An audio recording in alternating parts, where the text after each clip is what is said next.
Hi YouTube, Cypher Movie Critic here. I recently watched V for Vendetta. It's been a while to get back on because my brother's been using the computer a lot, play Minecraft, so uh, I thought it was a really good movie. I really would like to watch it again.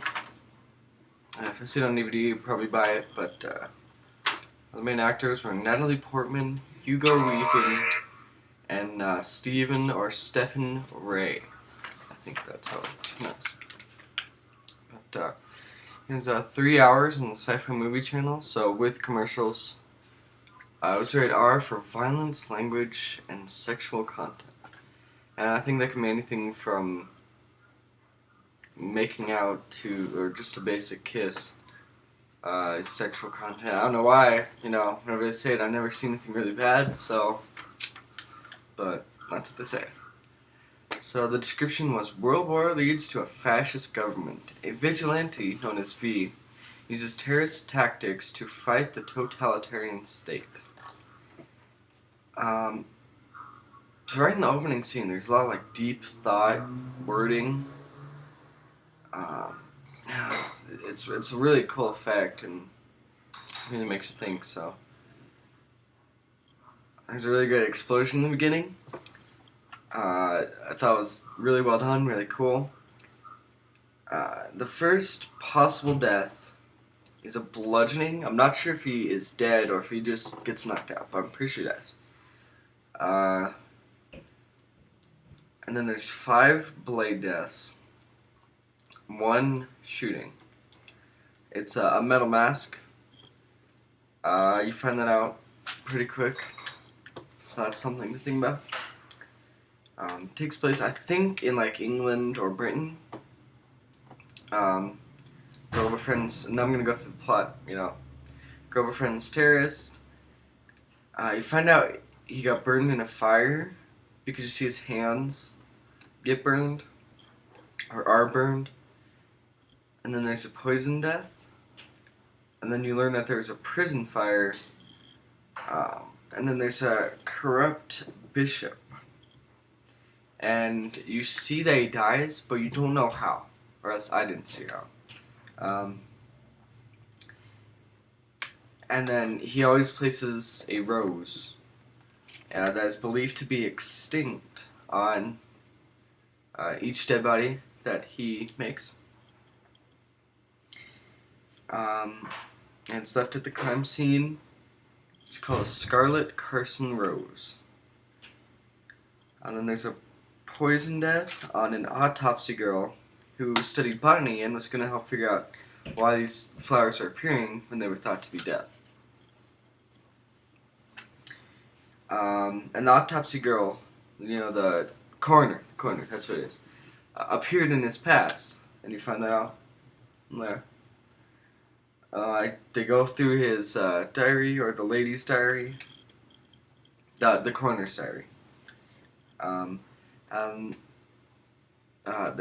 think they're testing the virus, and then we know why it goes by V. I don't want to spoil the plot, but it's pretty cool.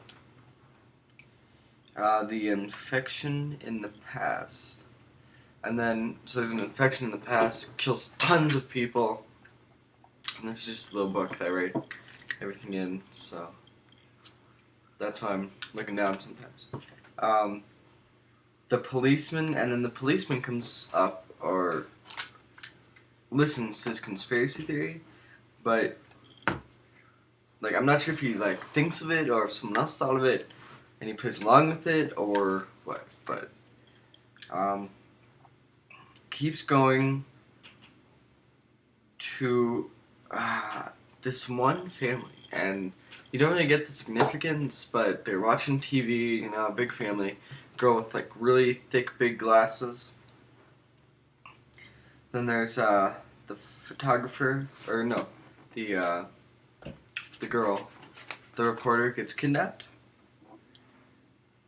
Then you hear an autobiography while she's in this prison cell, and the biography girl is lesbian, and that just something to think about. And then her parents disown her. The test subject on the plague was a biography girl, and then you keep hearing about it. The reporter goes free, and then there's a big plot twist. The reporter understands V's pain then, right after that.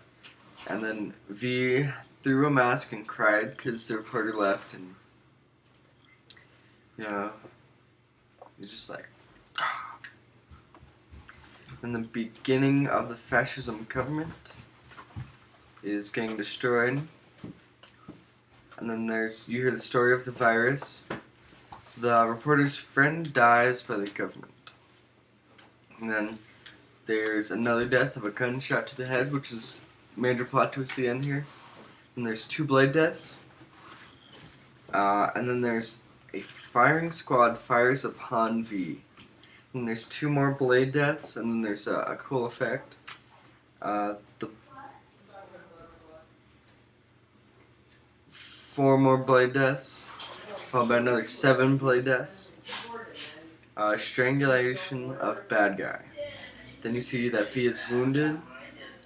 Then you find out what V loves, and which he's been this really hurt guy all this time, so he's always just been planning and planning until this time that he falls in love.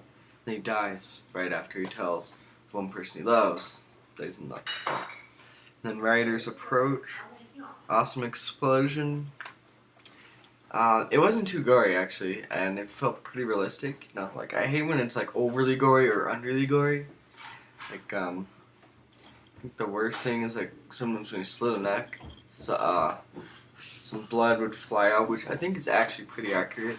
I never personally slit someone's throat, so but I could see how a knife going across the neck could drag blood with it, especially with the 2 arteries, jugular and stuff. I think there's 1 death in here that I didn't record because I wasn't really sure because they were like talking about it, but I think it was also happening during that, and he sent out all these masks and capes that he was wearing as well to because he said in 1 year, I'm going to return, do this again, and we're going to just destroy the government. So send out all this stuff, and this little girl gets shot because anyone who's wearing those cape and masks is required to be shot by the government. And then, government messes up, so I wasn't really sure how. And then there's a death by bludgeoning, pretty much, if that is true, of the little girl's death. And that would make the significance of the family, but not sure, so we'll see. Well, 5 out of 5, really great movie. Definitely recommend it to anyone who else sees it. So I'll put a few pictures in, like I always do. Like, comment if you'd like to see anything else. Just post in the comments below.